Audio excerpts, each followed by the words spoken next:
Hi, I have a question. What is the purpose of your website?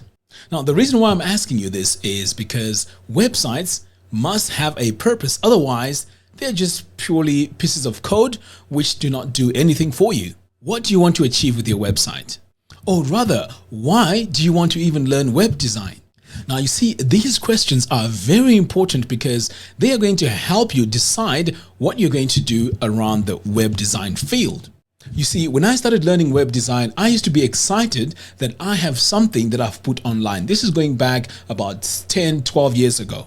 It used to be so exciting just to have something online and tell my friends or family to go to a special domain name and see what I've done. But at this stage, we need to change this mindset. Now, there's three types of websites. First of all, there's just a website for information. This is just a website that just tells you about a product or even about a place or about a park, just an informational website.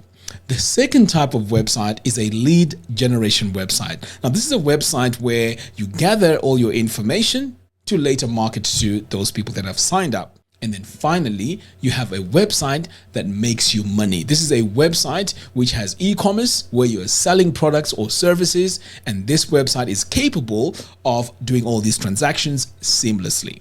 So if you're serious about web design, you really need to focus on these three types of websites. Otherwise, you're going to be wasting time looking for the next amazing thing across all these new page builders. And you know what?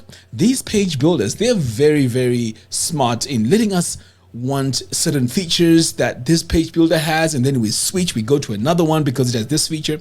But if you ask yourself how many times you've used those features that you're asking for or that you want to see, do you know how many times I've switched builders? In fact, some of you may not know, but I've used Beaver Builder, I've used, Bricks Builder, I've used Elementor, Divi, and now I'm also playing around with Spectra, which is the Gutenberg blocks. So in my case, my excuse is, well, I'm trying out these page builders so I can create content. But deep down, I know I'm looking for that next shiny object. And that's my reason for procrastination. I mean, look at my websites. Look at funnelstoincome.com. Look at diviuniversity.com. It's only now that I'm really trying to put in work, because when I really think about it, I really want this perfect builder. And where can we find that today? So my advice is, or rather what I'm trying to say is, rather than focus on this builder, this feature, that feature, we need to bring ourselves down to deciding what the website needs to do and putting all those features that make the website perform the task or the job that it needs to do. That way, you're going to find that you're going to procrastinate less and you're going to be frustrated less. Because I see countless times on social media, oh, Divi is not good because of that. Oh, Elementor is not good because of that. Well, this page builder is not good because of that. You see, all these are frustrations. Yes, I get it. But how many times do we use these features that we talk about? Okay, let's talk about speed of the website. Yes, page builders are very slow. I agree. We can go through all the tests and we can still find out that they're a bit slower than using Gutenberg itself. But how many of us have those websites that require that speed in order for them to rank? You'll find that majority of us, we just probably have websites that don't really rank. And now let's talk about ranking. If you're going to be designing a website expecting that website to be popular without creating a lot of content, then you're fooling yourself.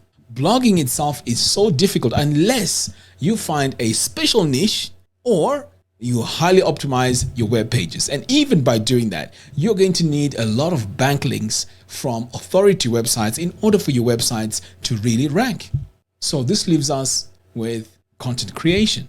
You got to be creating videos, you got to be creating articles, a lot of them. Because right now, even on my YouTube channel, you're going to find that majority of my traffic comes from search, because YouTube is the second largest search engine. So all these other platforms are really there, but they're not really going to do much unless you're big on those platforms.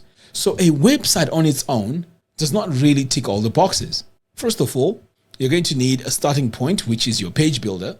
And at this point, to be honest with you, it doesn't matter which one. I mean, personally, I like Divi because I have a lifetime membership and I pretty much got used to it so much that learning another page builder is just going to take me a long time. But in my spare time, I do play around with other page builders. But I have stopped chasing features. With what I have right now with Divi, I can still do majority, or I would even say 80% of what I need to do. But here's the thing. If you want your websites to rank, or if you want your website to be relevant, you've got to be creating content to promote your website. So every video you do, every article you do has to point back to your website. So back to my point, a website alone is not going to do you much. It's just going to be one of those sites up there on the internet amongst the millions of websites. So a strategy needs to be behind it, and you also need to create websites with purpose. Now, why am I saying all this? Now, the reason why I'm saying all this is because this is what I decided for Divi University.